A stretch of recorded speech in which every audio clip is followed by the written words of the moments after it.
Hey, what's up, you guys? It's me, Miguel. Welcome back to the podcast. We're three friends, three amigos, come together, talk about nerd shit. Is that how you do it? My name is Luis Gonzalez, and with me is Miguel Sanchez. And Ed Bull. We're going to talk about the others because Ed wanted to talk about his favorite Halloween movie, or one of his favorite Halloween movies. We've been doing some Halloween favorites. You mentioned it last week. I mentioned it, but that's not how that conversation It's your went. absolute favorite. You said, whoa. It is one I haven't seen literally in 24 years, and I was like, okay, maybe it's time to watch it again.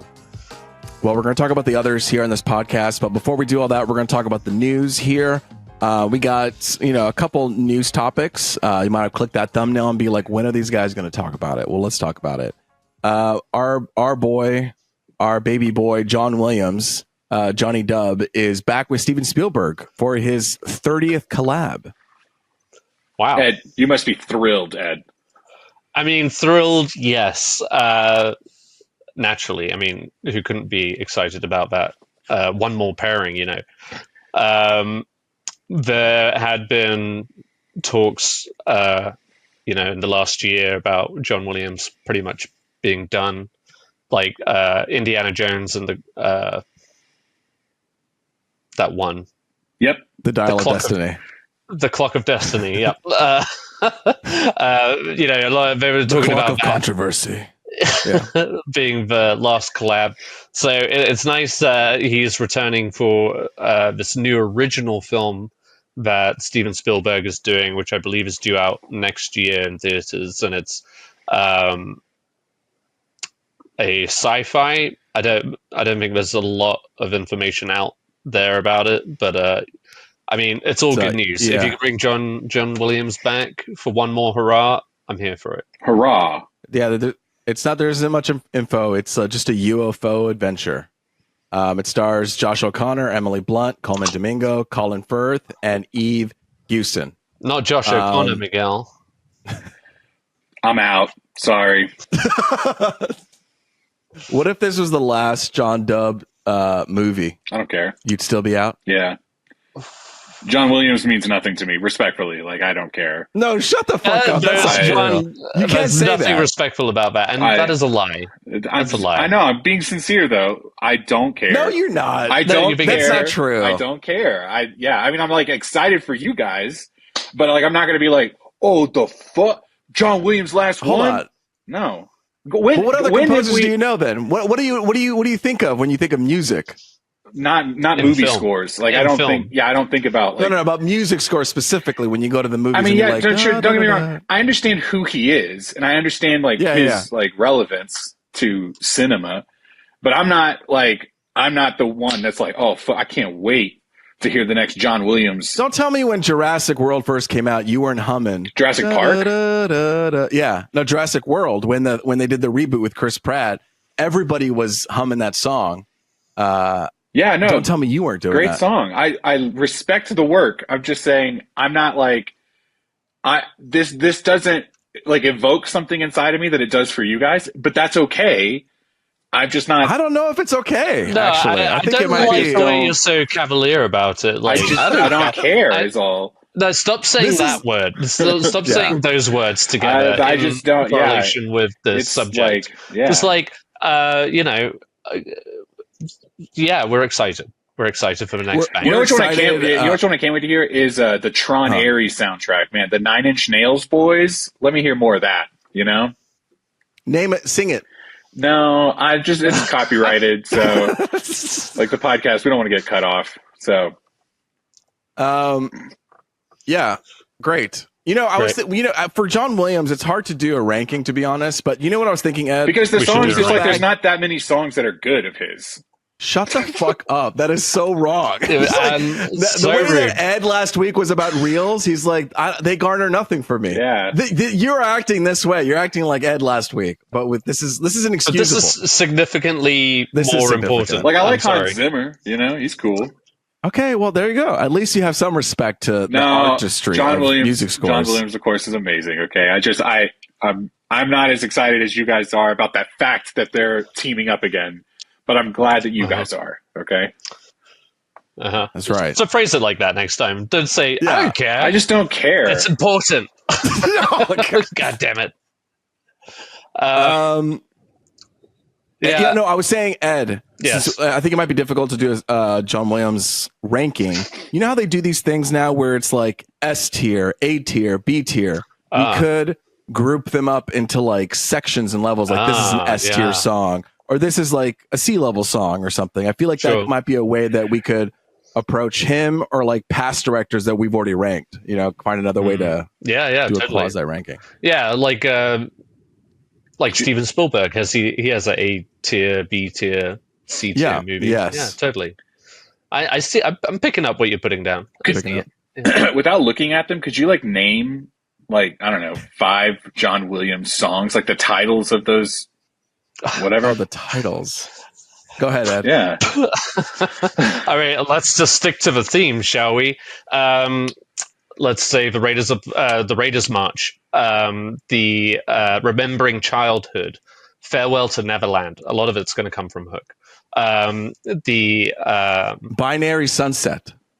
Binary Sunset. Yeah. Is that Star Wars? The Resistance. Yeah. The Resistance. Also Star Wars. Yeah. The Throne Room. Star Wars. Could you name 5 from different movies? Are they always going to be Star Wars? The movies more than the tracks. Are they always going to be Star Wars? Hedwig's theme. Okay. Hedwig's theme is good. Yeah. Okay, that's Harry Potter. Welcome to the park. Welcome to the park, or something. What is that called? Welcome to Nuba Island. What's the title for that one? Isla Nubla. The Cadillac of the Skies. What's that from? Empire of the Sun. Okay. Oh, you thought he was going to say Empire Strikes Back? I was about to be like, not another Star. Okay, all right. Yeah, of the Sun. Of the Sun. There you go. All right. Thrilling content. This is this is good. You know what? Let's see. And then what about Poe's Arrival? Oh yeah. No, I don't know. Kung Fu Panda. Okay, so collaboration there. Another collaboration that's coming up. They're coming back after a while. It's Brad Pitt and David Fincher doing Adventures of Cliff Booth. What's the story, Cliff Booth? Oh, sorry. What's up? No, carry on. Oh, I was just saying it's coming soon. Yeah. It's coming soon. What, 2026?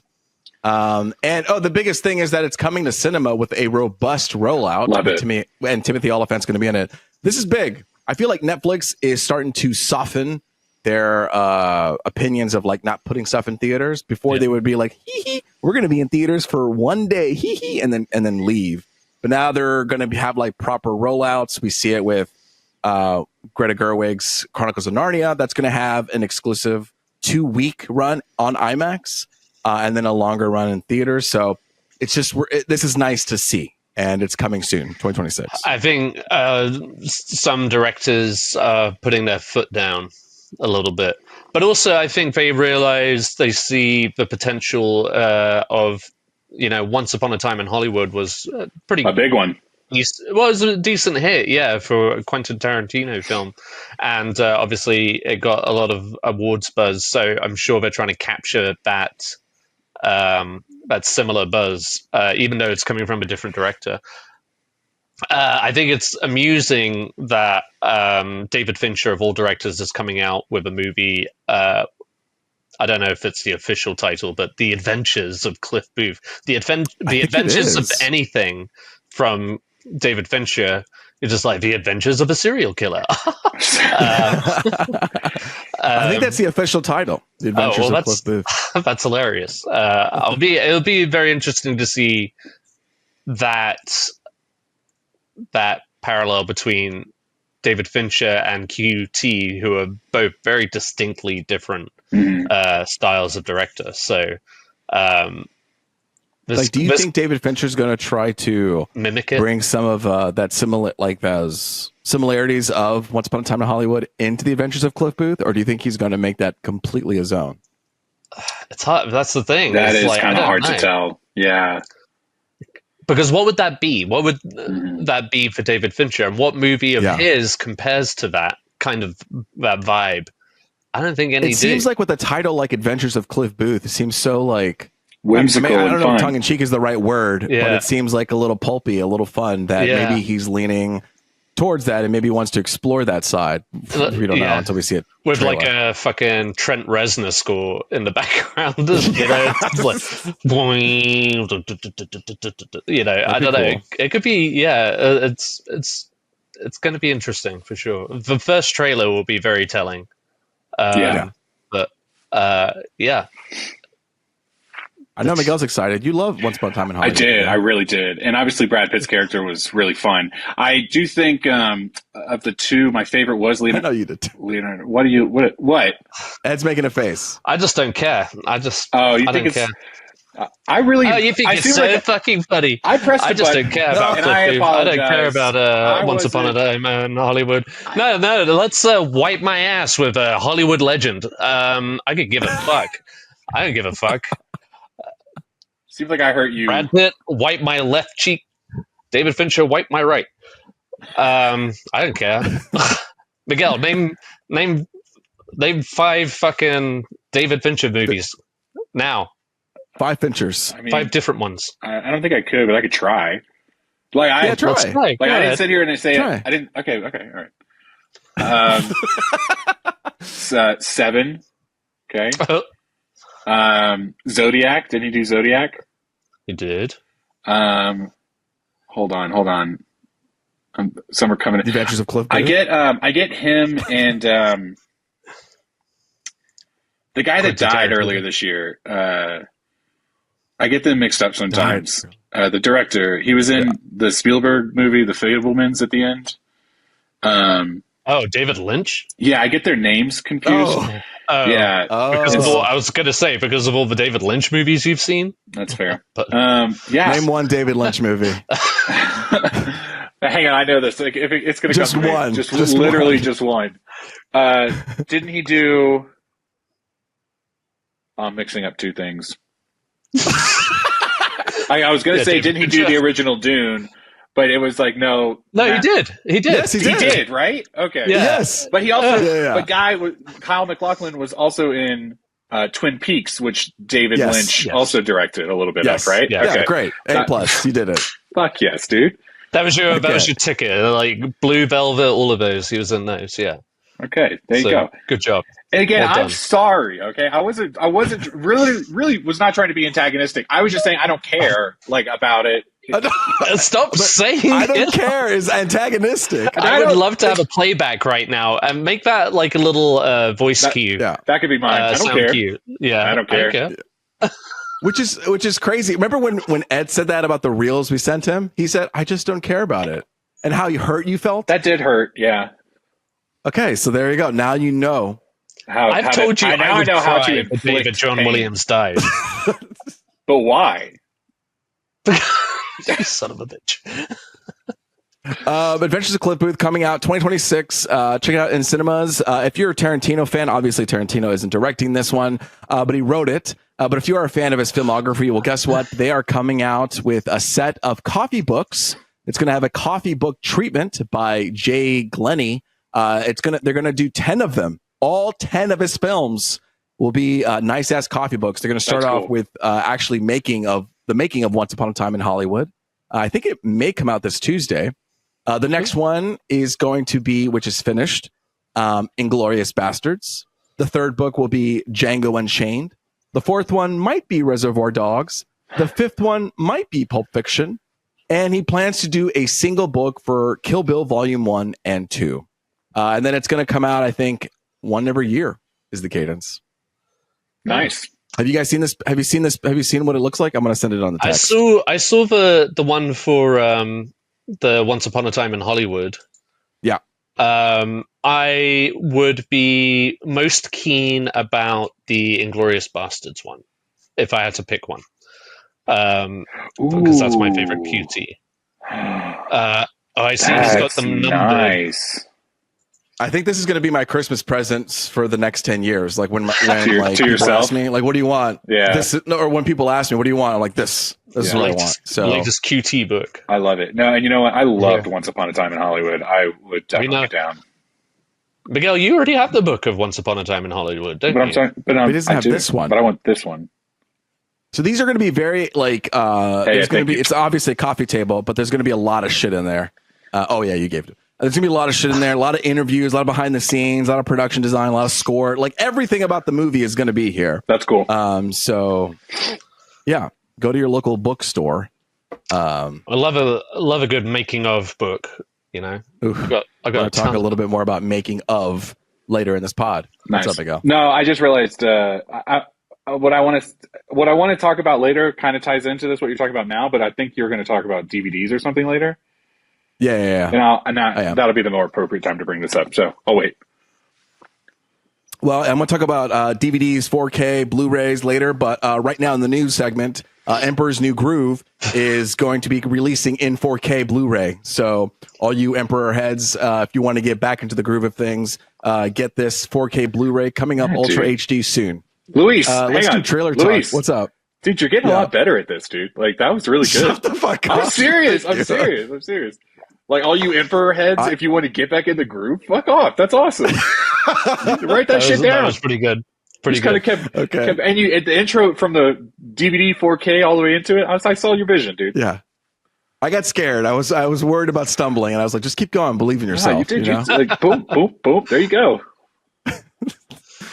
Miguel, I know you're excited for this one. Okay. Actually, it's combining both of you, Ed and Miguel, into one. I think it's Wicked. Yeah, the Wicked for Good. But they had a Lego trailer, which I've never seen one come officially from a studio before. That's cool. Ed, thoughts on this Wicked for Good Lego trailer? You know, I was really hoping it would have put Miguel off of wanting to see this movie. But Lego, I don't care. I don't. I don't. But yeah, no, I mean, I love the little, I mean, at least on like my Instagram feed, I get all those little videos from either like Succession, Parks and Rec, or Modern Family. I saw one. Yeah, like where they have the two comparison reels of the Lego side by side. Yeah, I love that. So yeah, no, it was fun. It just watching things in Lego is just funny. Just makes it funnier. And what? Oh, go ahead, Miguel. I was gonna say I agree. It's like the limited motion of a Lego figure, and it's like, but the scene that they're copying may be very like heavy or animated, dramatic. and it's like to see these like blocks like move is always hilarious. I didn't watch this because I'm trying not to watch as much content for Wicked for Good. I appreciate that. Like I don't want to it's already like the Lego trailer spoiled the Broadway show already exists, and it's like I'm trying to not know what the second half of the show is supposed to be. So this isn't like so it's like it's not just a trailer. It's not like, oh, let's just completely copy the trailer that we just released. Okay. They also have they also include interviews with the cast and the director in this trailer. Lego. So they in this trailer, in this Wicked for Good Lego trailer, it starts off as like the For Good trailer, and then like a minute into it, it's like John M. Chu, and he's like, yeah, man, when I put this movie together, and he's in Lego form talking to camera, and then it's the actors talking in camera, and then they even go so far to create behind the scenes looks. So they have like Lego cameramen and Alphaba like fly on a string. And they're like, action, and then she's like flying on a string. Yeah, it's so unnecessary, but like it's funny. Yeah, it's cute. That's what I was worried about when I added it. I was like, oh, this is just going to be a 1-to-1. Like if you've seen the other one, then you can just watch 30 seconds of this. But this trailer on its own offers quote unquote like new content of like just hearing Ariana Grande talk about it. Everyone talking about this movie. So it's a cute little thing. I was just caught by surprise because I've never seen like an official studio do something like this. So there we go. That was the trailer talk. Before we move on to our feature discussion of the others, we're going to talk about something that we need to talk about right now. Let's talk about this now. It's our segment. We have a Google Doc that all three of us like to chip in and put in here. So sometimes I don't even know what's going to pop up in this episode. And here we go. We have Chippie Toppies. Chippie Toppies. Yes, I put this in there. And for context... topics. Okay. Chippie Toppies. No, it's actually chip toppings, not topics. Luis, if you look at your phone, you'll see I have forwarded you an image that me and Miguel were discussing earlier today. Okay. And if you take a look at that, you have 6 varieties of British chips. That is the thick cut, kind of soft, not typically crunchy French fry, kind of like steak fries, and 6 varieties of toppings that are traditional in England.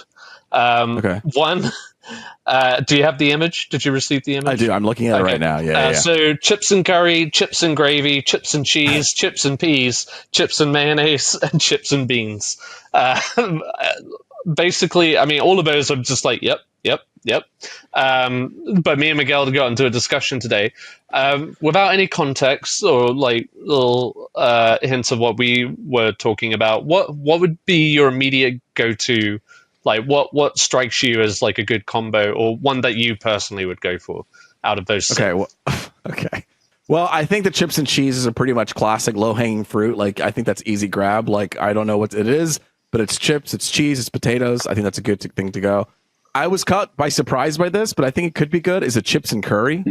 That could be a sneaky dark horse win. Chips and gravy. I can get real messy in there, but I'm fine, I guess, with that one. Chips and mayonnaise. I would say, you know what? Fuck it. Just like let's suck that up. Let's suck up some mayo and some chips and have a good time. The ones I'm a little bit pushing back on is the peas and the beans. Okay, the mushy peas and the beans. Gotcha. Yeah, I don't know if I can play ball with those two. Absolutely not. I feel like Miguel doesn't want to play ball with many of these, and Ed would absolutely adore all of these. Is that the conversation we're having? All but one. I was explaining to Miguel, like, whatever the British people top anything with cheese, it's typically one kind of cheese, and that cheese is like a sharp cheddar. So if you're open to that on your chips, then by all means. But it was never something that I would go for. I think there's also a matter of like where you live. Like I feel like in the north they like their chips and gravy. In the London town they like cheese, and you'll see more of maybe mushy peas. Mayo comes from, I don't know, that's like Belgium or some bullshit, but I didn't know a lot of people who had mayo with their chips. But that's kind of insane. Maybe salad dressing. But chips and beans, chips and peas, chips and curry, like having a cup of curry sauce on the side of your fish and chips was very common, or a cup of mushy peas. And then beans and chips. I mean, every English household probably has baked beans. I think the problem with chips and beans, or beans and chips, is that I can't grab it. Like, all of these are grabbable, and this one I need a fork. And the whole enjoyment of chips is to grab, or fries. You know what I mean? Exactly, is to grab. Fries. And I don't know the culture of the chips. Yeah, sure, exactly. It is very different from the fry family. There's a bit hunk of potato, and they generally do get like kind of soft and floppy, but that's the beauty of them. But I appreciate the beans that they, put up a bit of a problem. But Miguel, my initial go-tos were curry and peas. Yeah. Okay. The peas I'm scared of. So Ed sent this to me yesterday or early this morning, and he said, you have to pick one. And I told him, fuck you. You didn't pick any of them? No, I did, but I preface it by saying, no, go fuck yourself, that you would make me do this, but I'll do it. And I told him, I think I said something, Miguel. I think it's something along the lines of like, probably gravy. What I would prefer is like gravy that's the consistency of the curry, I think is what I said. Because that seems nice. Because the chips and gravy picture, the gravy looks so like dark. Thick. It's overwhelming. It's scary. A little thick, a little heavy.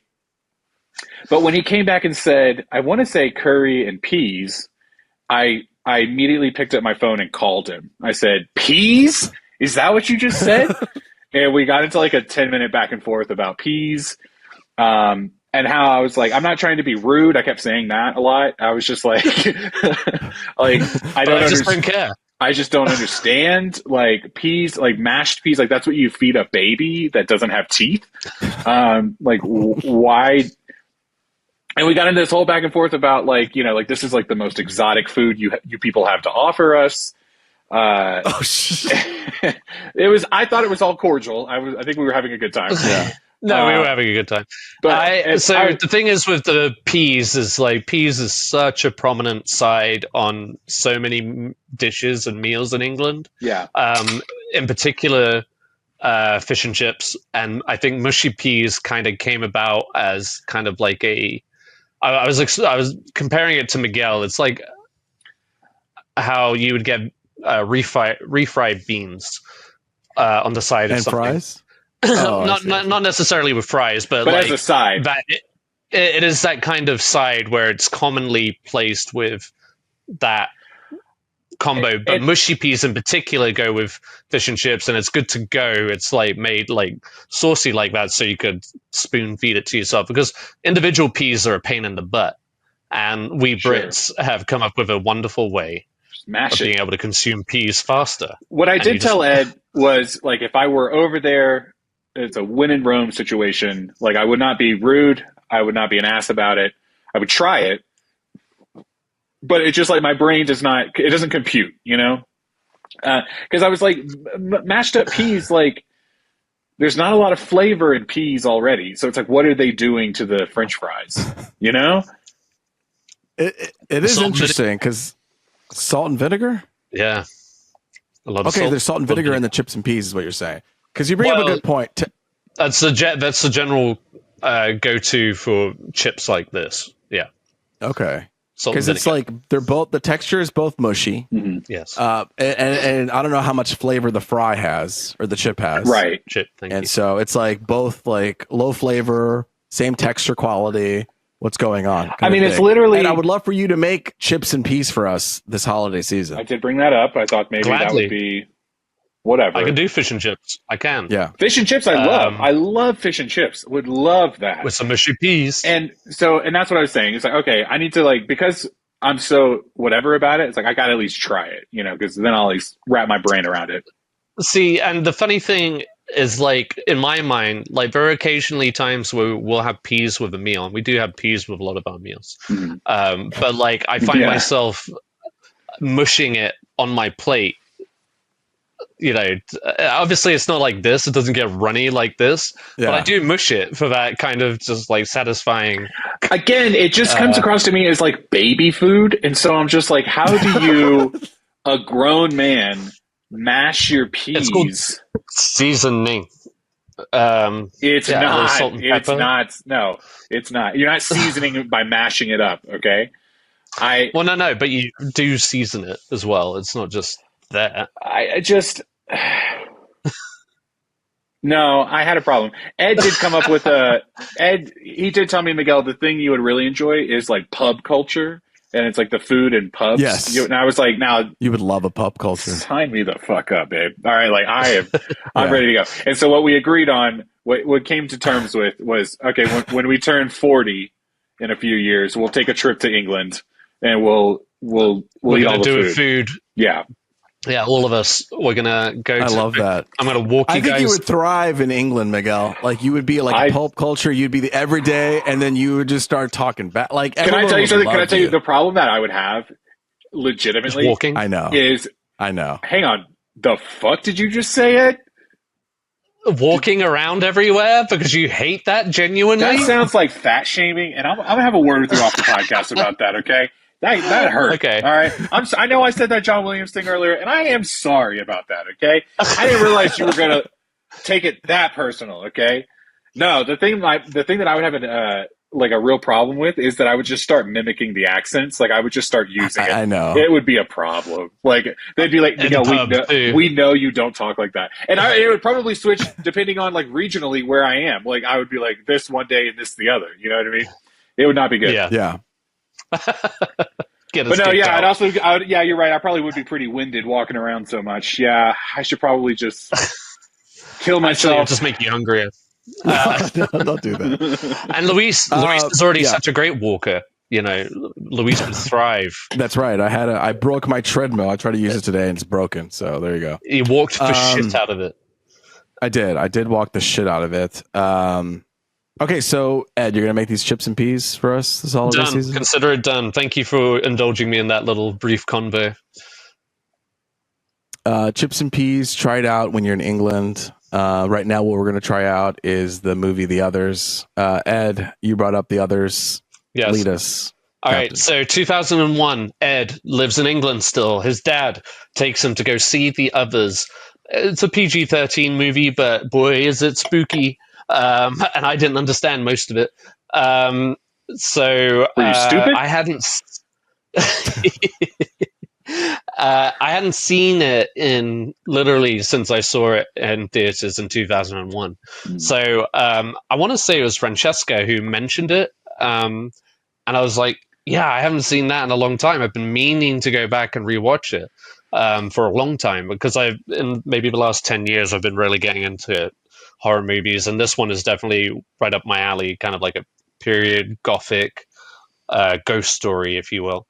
And so, yeah, and this was, I mean, I feel like most people received this pretty well. But yeah, it follows in 1945, immediately following the end of Second World War, a woman who lives with her 2 photosensitive children on her darkened old family estate in the Channel Islands becomes convinced that the home is haunted.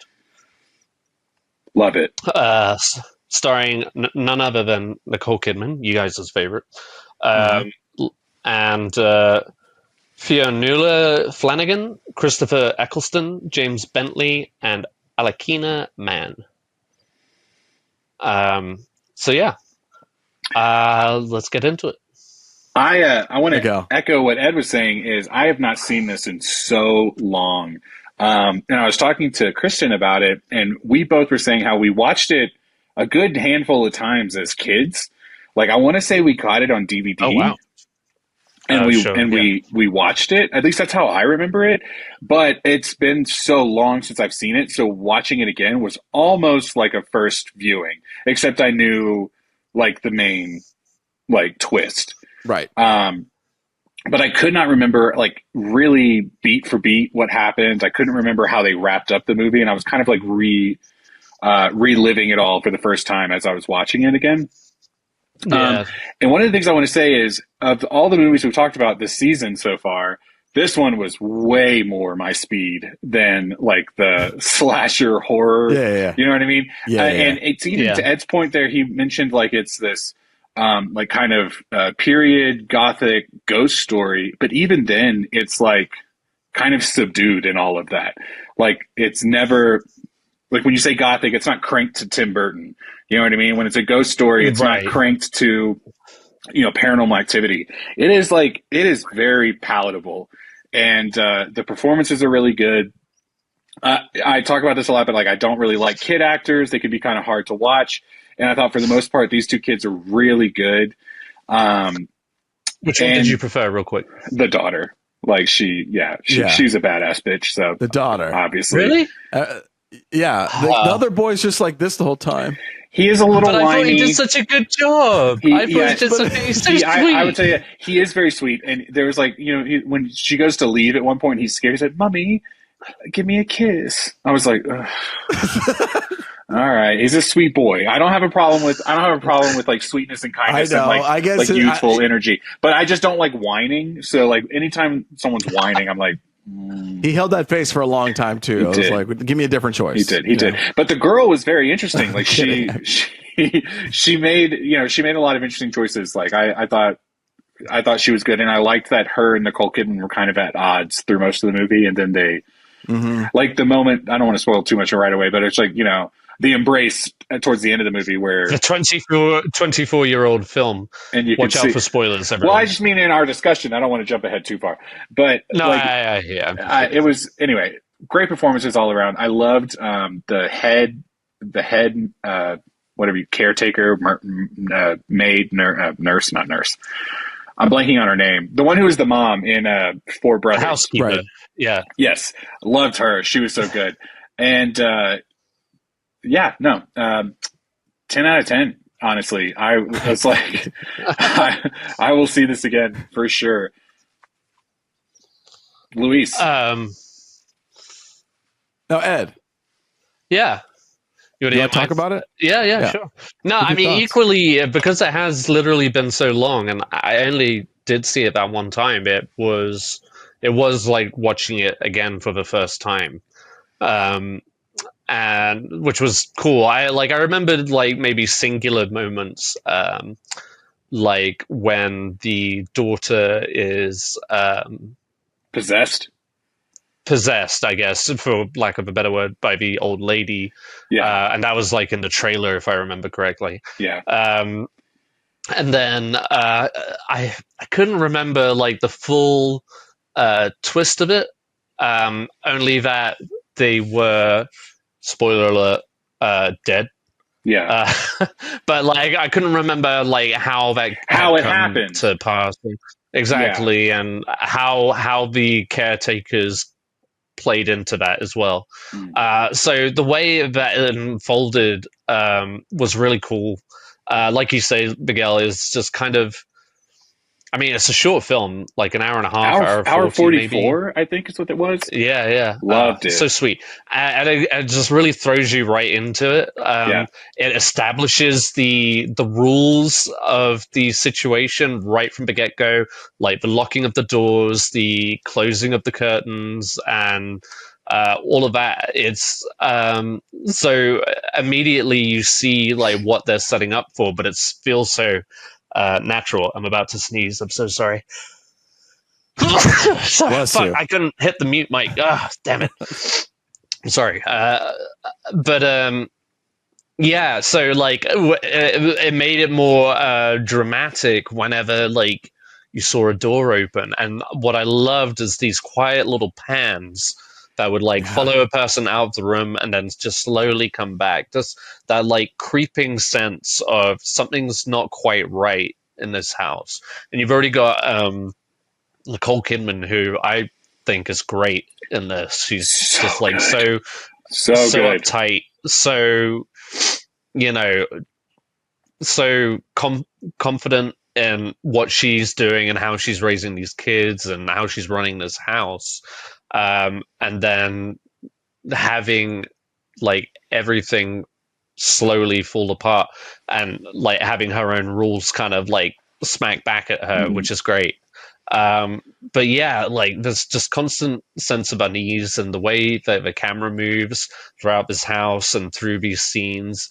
I mean, it does such a good job at building that kind of tension and that creepiness. I was watching it with Sarah at first. She couldn't remember if she had seen it, but she definitely got creeped out, and she was mostly tired, so she kind of left halfway through. But I was a little bit afraid to be left alone, honestly. So I was just, but it does a good job. It's a good cast, and yeah, it was like a nice surprise to come back to it and like having some like it's definitely one of my favorite kind of. I don't know if you'd call it a horror film, but like that genre, thriller, ghost story, whatever. It's good. It's really quite good. So it's just like a pleasant surprise. Miguel brings up a good point about how it's palatable. Palatable. Yeah. Palatable. PALTA. No, stop. Just keep going. PLE. Palatable. Okay. just keep going. You got it. Okay, so no, exactly. I think if somebody's like, I don't like horror movies, I don't like scary movies, but I want to watch something this Halloween, this seems like a perfect kind of fit for you, where it's like not in your face, not intense. It still feels very dramatic, of like the gothic feel of it. It feels very. It's the tone of it's very well done. Obviously, we spoke about Nicole Kidman's performance. I think she carries this movie, and she does a lot with just her eyes and her face. But the great thing about this is when you go back and watch it, and I know it's been a while for you guys to see it, but you kind of knew the end game of it all when watching the movies. So it's fun to rewatch it because you get to get all those little clues that are happening throughout the movie. And when you know, just to tag on to what you're saying, when you know the ending, it almost feels so in your face, the things that they say. Yeah. But because as a first time viewer, you don't know what the twist is at the end. You're kind of all these things are very subtle and kind of fly over you. But then you're like, they're telling them they're what do you call that? They're forecasting it or whatever, like right away. Foreshadowing, what's going on?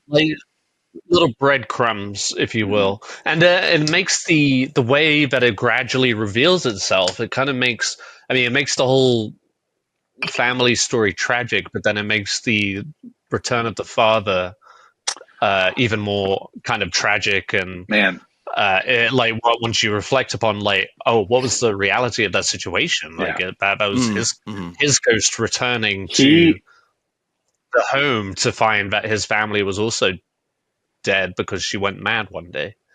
he has a really great line when she runs into him in the fog, and they're embracing and they're kind of having a little bit of a back and forth, and he just kind of casually, very quietly, kind of goes, "Yeah, and sometimes I bleed." And it was all they said about that, and they moved on. And I was just like, "Oh my gosh!" In the way that the Sixth Sense, spoiler alert, deals with all these like ghosts and stuff. But like in the Sixth Sense, like all the ghosts, like the kid would turn around and he has a bullet hole in the back, and it's very gruesome. Or you know what I mean? Like you would see the death. Yeah. Here in this movie, it's like the dialogue would tell you what was happening, but they didn't like do a lot of showing you, in almost in the opposite way of you normally would want it to be. Yeah. It didn't feel derivative of that, even though that was around the same time. It felt very much its own thing.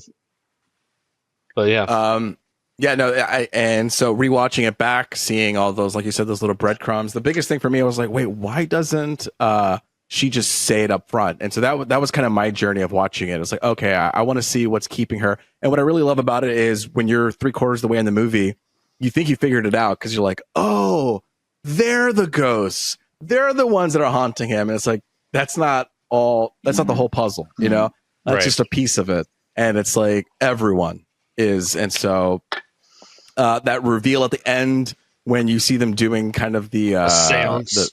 The seance. Yeah. Oh, that was great. When you finally get the flip of it and you see her carrying like the handkerchief or the papers, and she's throwing the papers in the air, you see her doing it, and then you cut to another angle and you see the people who are alive and you see the papers in midair without floating and just being that cut back and forth is very cool. I think something that I really appreciated watching these last 3 movies is that the lighting of it all. Yes. Because I feel like there was a really nice, strong, direct lighting on a lot of these characters that made you feel a lot. And sometimes I feel like, not sometimes, a lot of modern filmmaking, there isn't that high contrast anymore. Everything is very kind of muted and flat. And you miss some of that like heavy backlights or heavy just one lights. And I don't know, there's just something about it that I love, and I appreciated revisiting that. There were a couple of shots in this movie where I remembered a comment you made, I think it was last week, about Halloween, about how the house, and maybe also even Texas Chainsaw Massacre, I guess it's the point you're making. But that's what I was thinking when watching this as well. I was like, yes, these lights are giving this. I remember thinking it's such a strong choice to make them go, oh God, we have to close the curtains so the sunlight never gets in. Because then as an audience member, you also kind of felt trapped in the house, and it was night. You never know when it's night or day. And there are those moments where they have to get the kids across the house, but then they have to go through and shut every curtain in the house. It's really good too at following like those typical ghost tropes that you always kind of see, where it's like the banging and get out of my house and the whole like I was gonna say, especially at the girl end, in a white dress, like you just like see a ghost figure, and near the end she's wearing her first communion dress, and it's like, oh my God, she's totally acting like a ghost right now. Think of that. Well, what's great and the boy is always in his pajamas. It gives you this like opposite view of like a haunted house, where it kind of makes you almost feel bad for the ghosts, like, yes, people, the real life people are living in the house and they're scared but normally you would see it from their perspective, and so this perspective of them being like, oh my God, the intruders, they're in the house and they're doing all these things. And then at the end, choice word too. Yes. And at the end, when you realize like they're the ghosts all along, like there's a part where she tells them, run upstairs and go hide towards the end. And it's like, they run into the room, they throw the door open, They throw open the armoire or whatever. They climb in there. And it's like if you were like Victor, who we never really see his perspective, but if he was in that room, all he was seeing was all these doors flying open like a poltergeist. You know what I mean? And it's just like, oh, wow, that's interesting. What if a haunted house is really just like a dead kid who's just like, I don't know what's going on, you know? And it just, yeah, it made me feel a lot of things. I was like, wow, this is... It would be cool to see a movie of like the others, but inverted. I know we typically get that in just like normal horror stuff, but I think just as a viewing experience, how that movie would look, I think it would be cool. The Intruders or something. But just watching them go through, like they're responding to Nicole Kidman and the kids, and like when they finally pull all the curtains, you know, it makes sense. Like you're at your wit's end with these people, and you're like, fuck it. You know, you're arguing with your wife. What are we going to do? Let's just take the curtains down. There's nothing they can do if that happens. And then that antagonizes the ghost even more. And it's just the give and take between the people who are living. I love the whole thing that she says, like the living and the dead have to find a way to live together or to cohabit, something about that, you know? Yeah. And you think it's like, oh, they're the dead and we're the living and we have to cohabitate. But no, I think it's just very well done. I don't even know what else this director has done. Good question.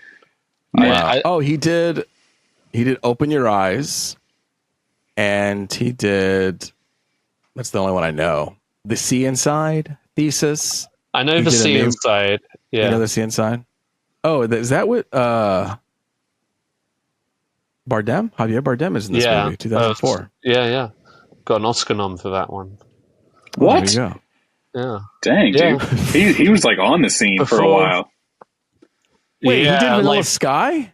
This guy did Vanilla Sky. Oh, wow. I haven't thought about that movie in forever. Wait. Hold on. This is Cameron Crowe. Okay, Google is fucking me up. Let me actually go to IMDb. Don't do that AI shit.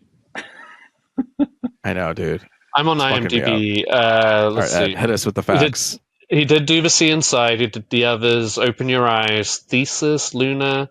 Not a whole lot as a director. And from The Sea Inside to 2009, he did that movie Agora with Rachel Weisz.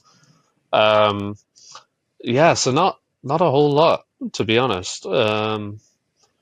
Nothing big, anyway. But yeah, he's only got 14 movies to his name as a director. I love that. Could you imagine your life's dream is to make movies, and you go and make 14 of them, and then you're like, anyway, I'm done. One of them was a real banger. Yeah, very Tarantino. Can we talk about favorite moments real quick? I've got a couple on my brain. Yeah. Do it. First off, just like I said in general, Nicole Kidman is so good in this movie, and it's probably recency bias because I just watched it this week. But oh my god, maybe one of my favorite characters she's ever played. Like, it is so good. And talking about like performances, like the movie opens with her having a nightmare, you know, where she like screams herself awake, and then it's like this like full minute of her character just kind of like waking up and coming back to reality and checking the clock and this and that. And I was just like, oh my god, she hasn't said a single word, but I'm just like enamored by her performance. It was so good. And I like that she had this like kind of like soft spoken, I don't know how to describe it, a little high pitch for her, but it was just like, you believe she came across as like old Hollywood in this role. I was like, oh, you are like a star, you know. I know Nicole you guys Kidman. Haven't seen it, but it reminded me of Deborah Kerr in The Innocents, which is kind of like an old spooky, similar, kind of was the inspiration for Haunting of Bly Manor. The second season of the Hill House. Very similar to that, but yeah, she, just kind of like she's not obviously the nanny or whatever, but the mother, but that kind of, like you said, old fashioned, old school, classic Hollywood. I mean, just so good. Made it look effortless. So well. Yes. Yeah. I also want to shout out to the hair designer for this movie, because that paired with Nicole Kidman, the way she like turns and freaks out, and then her hair just hangs like like this curl Dude, under the eye. Do you know what I mean? The way that it swings, just like there are moments I'm like, this is working. There was a really great shot where she is outside by the gate or something. I think it's when the dad leaves. And the kids, I think it's when the kids wake up and realize the curtain's gone. So they start screaming.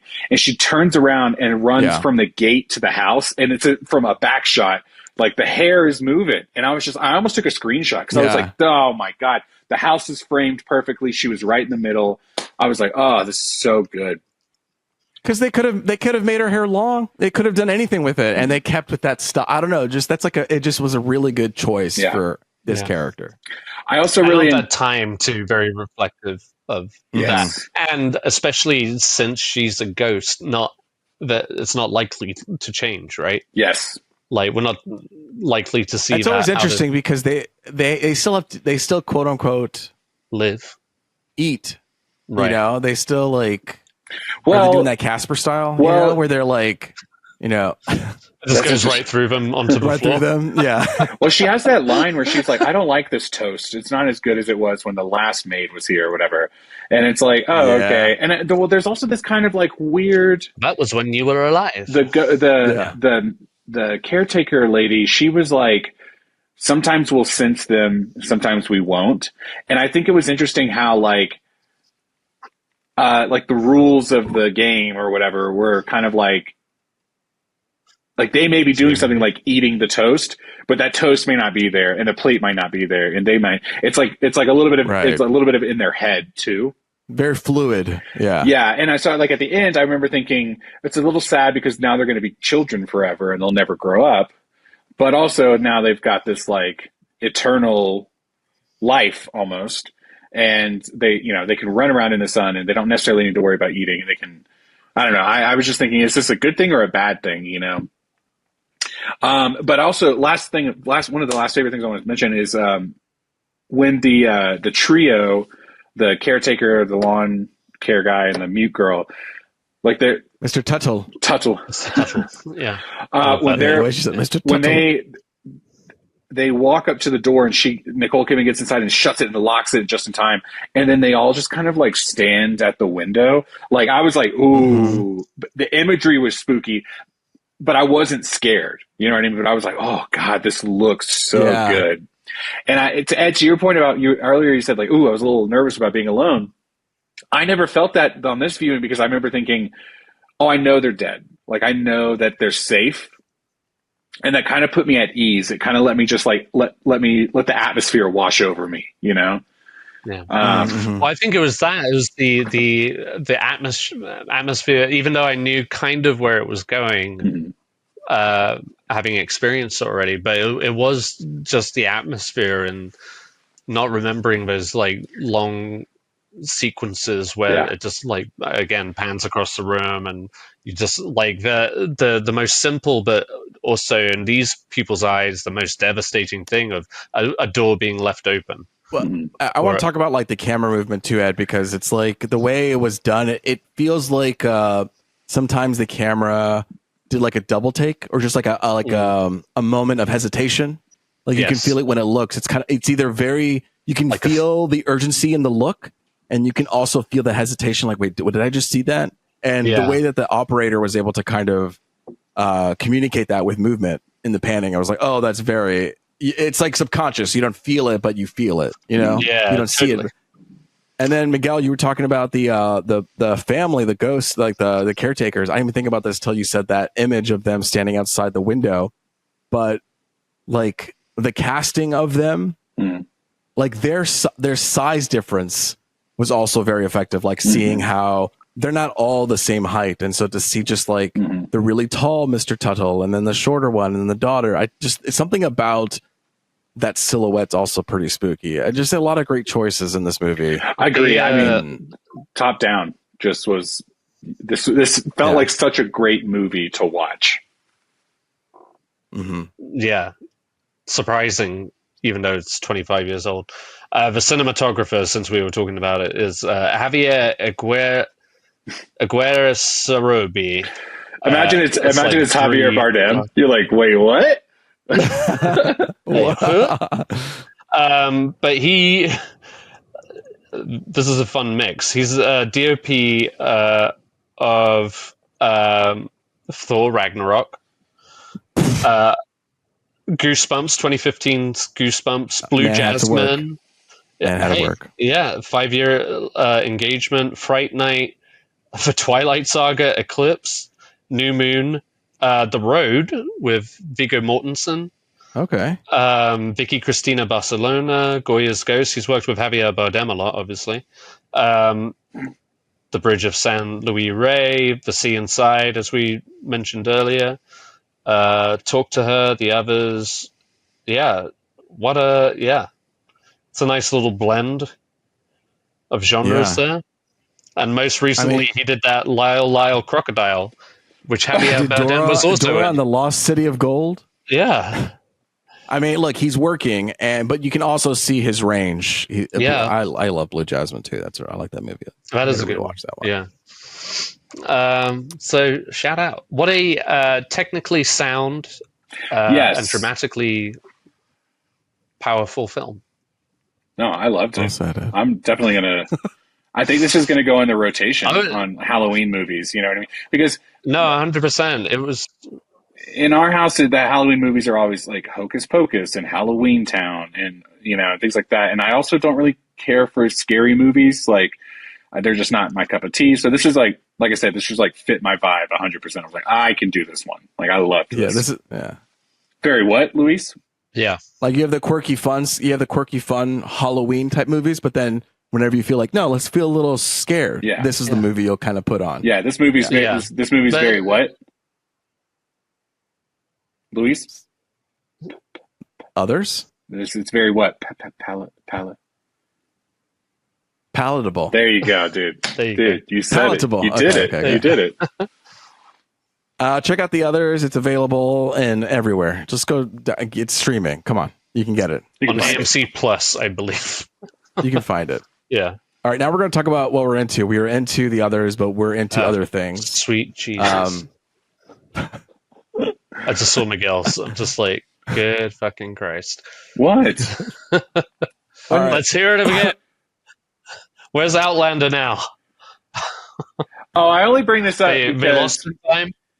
No, I only bring this up because I did briefly talk about it with Luis. Last night or whatever it was, we played Fortnite, and it was right after we had, I don't know, we don't need all the context. So I am in season 6 out of 7 so far.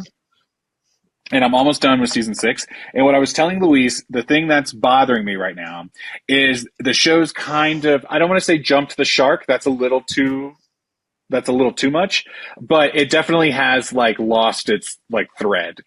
And it's like characters are doing things that's like, y'all don't really do that. I don't understand like what the motivation for this was.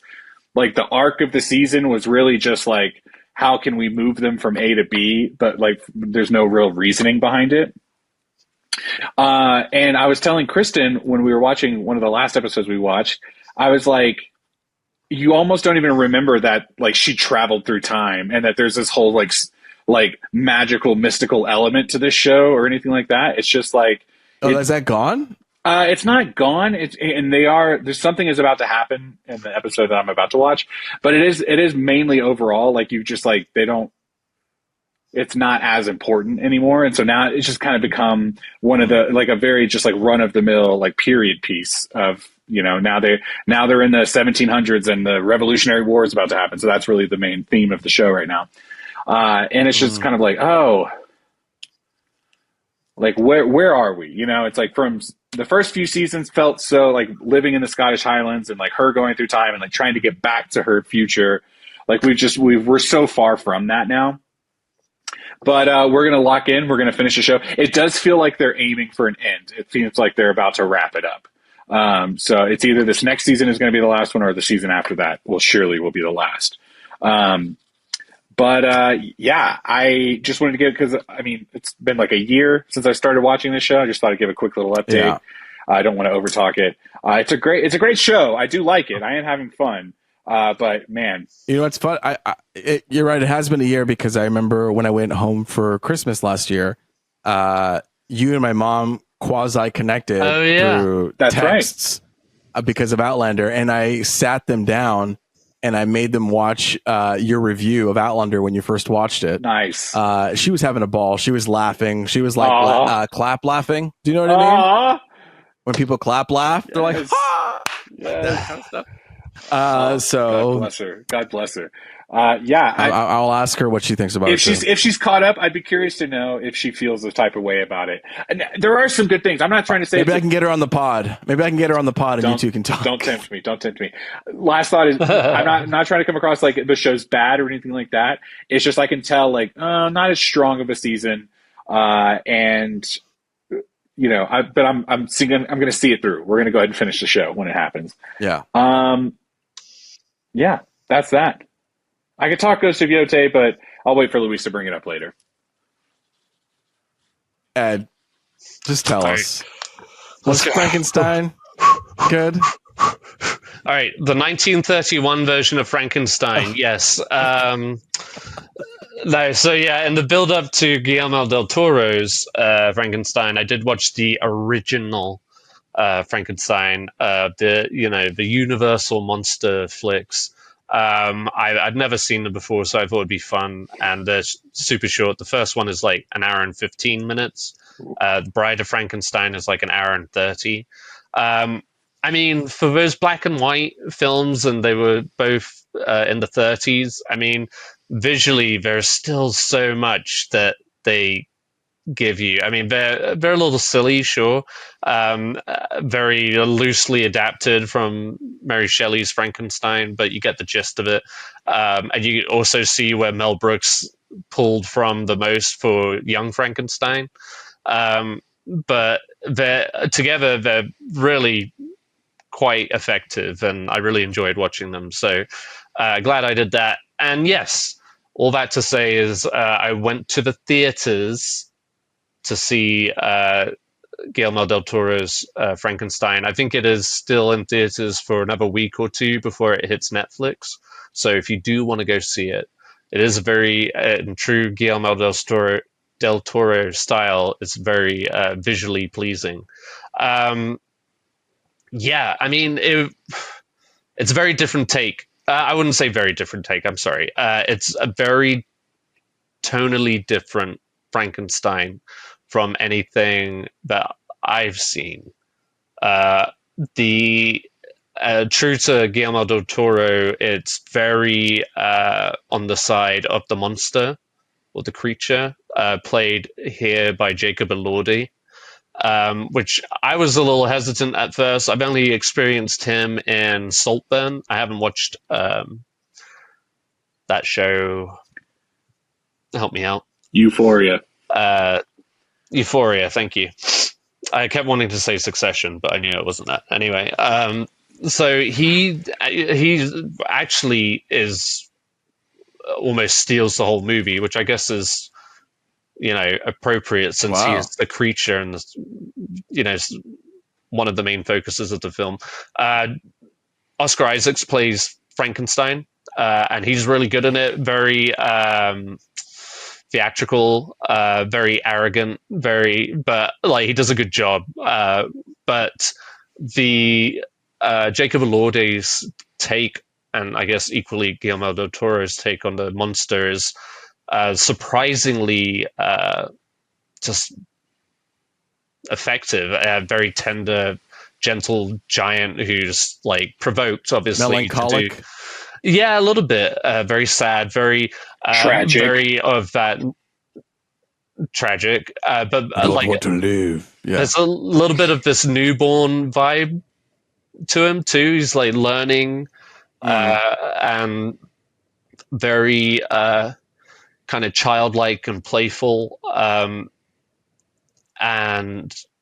but very effective when he gets scary and loud too. So yeah, it was. I found it actually quite emotional towards the end. I thought they did a pretty good job of it. Overall, I don't think it's. I think I've mentioned this whenever Guillermo del Toro did Pinocchio, but I think my overall feeling is that his English language movies tend to lose a bit of that I don't know. I sometimes they just feel awkward or whatever, but I feel like this is one of the better one of his English language films. I think you can tell he's really passionate about it. There are some really cool animatronic moments with Frankenstein and experimenting with body parts. Like there's one point earlier in the film where they reanimate the top half of a human corpse, and it's all animatronic. It's very cool, very creepy, very unsettling. So visually, it has a lot to offer, as you would expect. I feel like again, if you're familiar with Frankenstein, maybe it doesn't offer many surprises. I feel like what's her name? Pearl. Mia Goth. Mia Goth, thank you. I think she's a little underused, but I think also the story is more focused on the father-son dynamic of Frankenstein and the creature more than it is the creature and his bride, or Frankenstein and the bride, etc. Like Kenneth Branagh's Frankenstein kind of tilted more towards. That one is definitely more like gothic and horror-y, and whilst there is more grotesque, graphic, I don't want to say violence, but like body horror in this one, I don't think it's as horrific as Kenneth Branagh's. There's a bit more of a frantic, upsetting tone to that film, whereas this one is definitely a bit more gentle, I guess. And again, I think it's because Guillermo del Toro is seeing the creature as not a monster, but a misunderstood. It's always the gothic outcast. movies the gothic movies tend to be a little bit more gentle, because yes. it's not the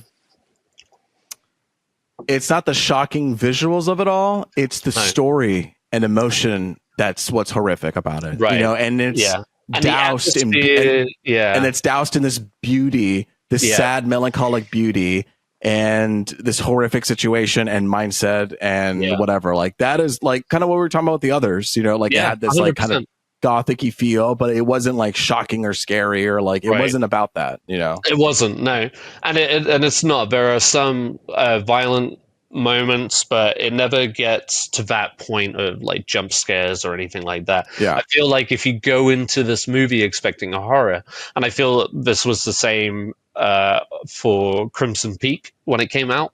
It was released around the same time. It was marketed as more of a horror film. It's not that. It's definitely more of a human drama than it is a horror story.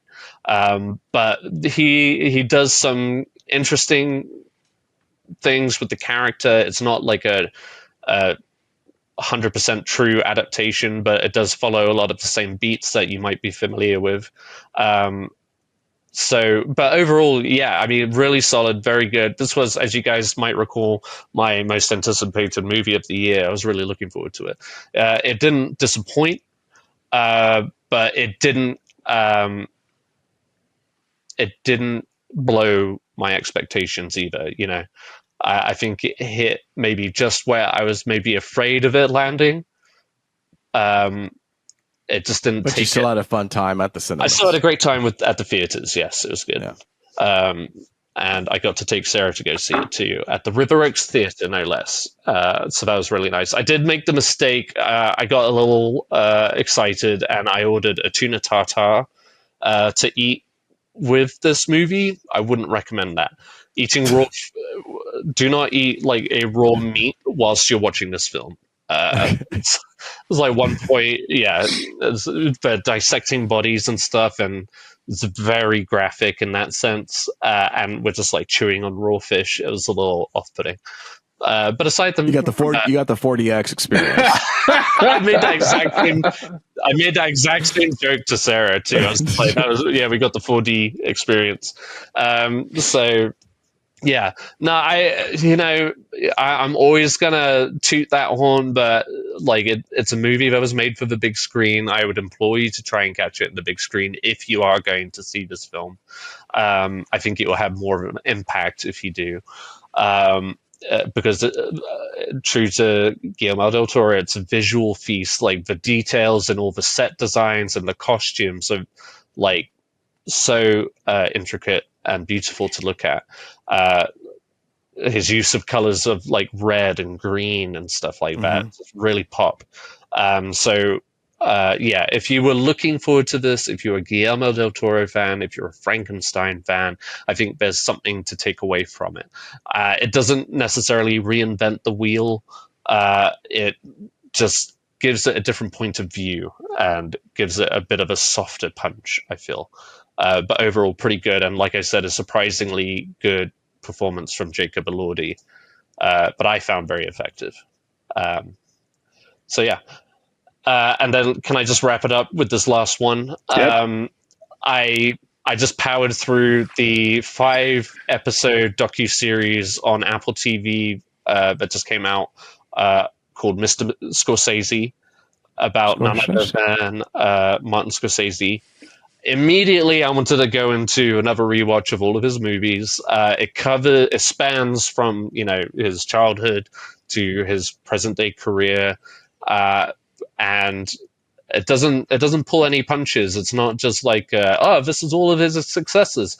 I mean, you really do get that look into all the controversies that he fell into throughout his career, through drugs, through the violence in his movies, the Temptation of Christ, the Last Temptation of Christ, just all of that. Just he really was the true independent director who was constantly battling the studios just to have final cut of his films, and making sure they get made and telling them the way he wanted to say it, and staying true to his style and to his voice as a director, and then also exploring the collaborations with Robert De Niro and Leo DiCaprio, all of his wives. The last episode definitely gets very emotional. You discover his wife has been suffering with Parkinson's disease for the last 20 years, or at least it's accelerated in the last 10 years or so, which was really sad but very touching. But yeah, no, it was really, really interesting, in-depth look at his life, basically, and I would recommend it to everyone. It's really well done. They got some really interesting interviews from celebrities, actors, directors, ex-wives, but also people that he grew up with who inspired some of his more famous characters from Mean Streets and Goodfellas and stuff like that. So it's really interesting to see all of that. And obviously we're big fans of Scorsese here on the show, and we did a ranking for Killers of the Flower Moon. So yeah, no, I think it's one to watch out for. It's each episode ranges from 50 minutes to an hour or so. So it's long, but it moves quickly, and like I said, it's very entertaining. It's interesting to see all of this stuff, and I eat all of that stuff up. It's pretty good.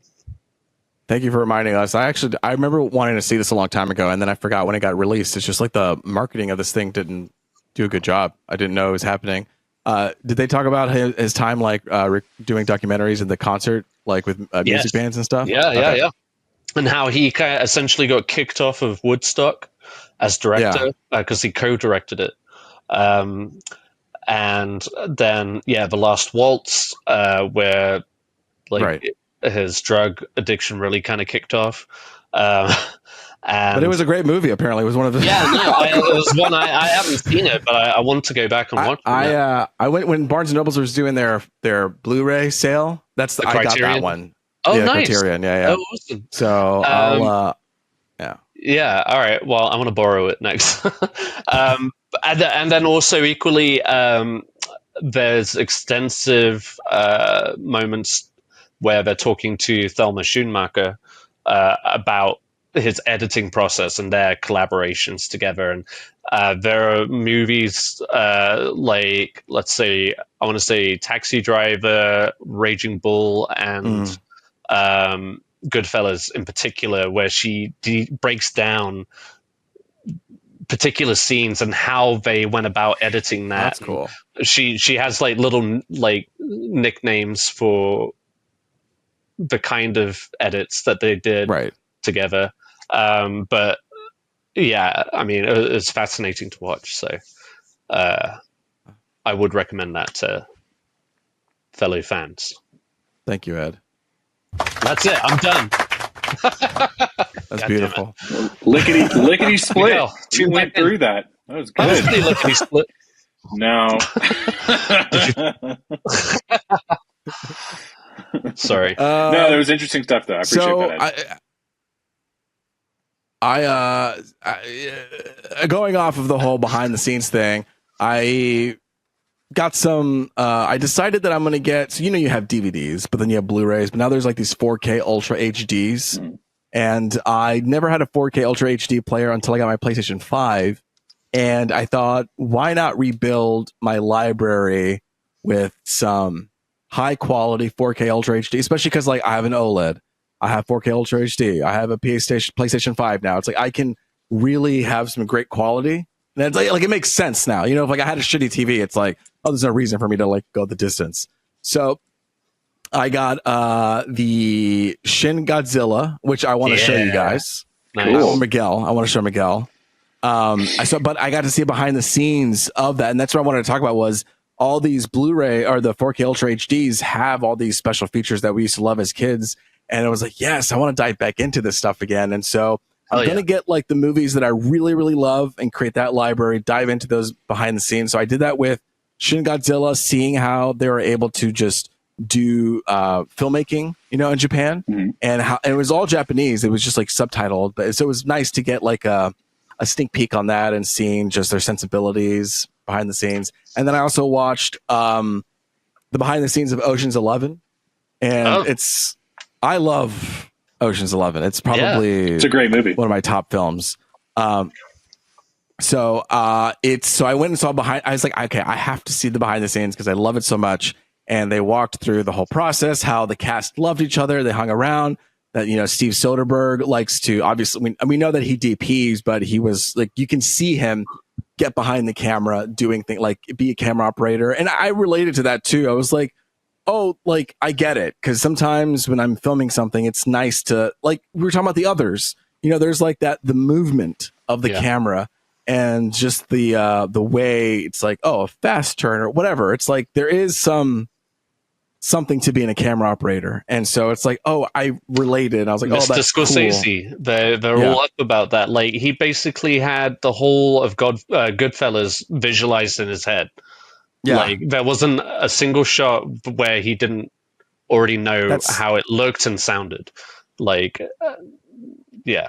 Sorry, I think that's like the way, I mean, I don't know. Obviously, everyone has different story types, but I relate to that type of filmmaking where it's like you have it all laid out. And then when you get there, you can collaborate a lot more. And I just love how here in the cast is like, he was so calm and collected and it was peace. Like it was, no one was panicking. And I was like, oh man, what a fun set that would have been on Ocean's 11. So, and they got to occupy like the actual Bellagio hotel and how it was basically like old Hollywood shit where like the old producer for the old Ocean's 11, he knew the casino manager and he was like, hey man, why don't we just like, can we film here? He's like, yeah, man, sure. No problem. But that's like old Hollywood buddy talk. Like now it would be like, oh, you got to sign this waiver. You got to do this. You got to do that. Oh, there's all this red tape. And then it was a lot. I don't know. It was cool. So I watched those. And then finally I have been playing Ghosts of Yotei, the new PlayStation 5 game. I don't know how new it is, but I'm having fun with that. Miguel, didn't you have something to add to the behind the scenes thing? Luis kind of mentioned a couple of the things that I wanted to say in regards to this was I accidentally watched a a Blu-ray disc the other day. I was trying to watch something on Plex, and it was just like I couldn't remember what was going on. It was cutting out or something, and I was watching The Patriot, and I was like, you know what? I have this on Blu-ray, and I went upstairs to our library and I found it. Yeah. I've had it for years. I haven't even opened it. It was still wrapped. And I popped it in the PlayStation and I watched it. And to what Luis was saying is I just like used to love watching DVDs, and like getting to watch the bonus features and seeing how movies were made. It was like what made me want to like make movies when I was younger, even though it's not what I did, but it was something that like really invigorated that like love of movies back then. And so there was something about popping this movie in and like going to the menu and like selecting the chapters and then being able to see the special features. And it just had me thinking, my God, like, do I want to start doing this? Like, is that the thing? You know what I mean? In my mid-30s that I'm about to start doing is like, do I want to just start collecting physical media again? Because like one day the grid will go down and I'll be happy to have something, you know? So yeah, that's all I was going to add was just like, I was thinking about that recently, and the fact that you were talking about it made me go, oh yeah, I kind of see your vision. Like, I love the idea. Now I don't have an OLED TV. All right. But I can still get some Blu-rays. The blacks are true blacks. No, I know. Dude, the amount of times I've heard you mention OLED that's TV. the thing. It's like, well, it's funny. I think I was borrowing, I don't know what movie I was borrowing from Ben. But it was like, hey, here's this, movie if you want to watch. It was like, great. And it was, I put it in my Blu-ray player and it was like, sorry, this doesn't work. Oh, wow. Like, what the fuck? And it was the 4K Ultra HD, which can't be played on a Blu-ray player because the Blu-ray is 1080p, but it's high quality. But then there's 4K Ultra HD, which is like even like the top tier quality. Mm-hmm. So I like was so gone away from, hard media that I didn't even know we had this transition or this upgrade with discs. And so it's like you got DVD, then you got Blu-ray, then you got 4K Ultra HD, and sometimes they like package all those together. Anyway, guys, what an episode. Dude, one episode. Tell me about it,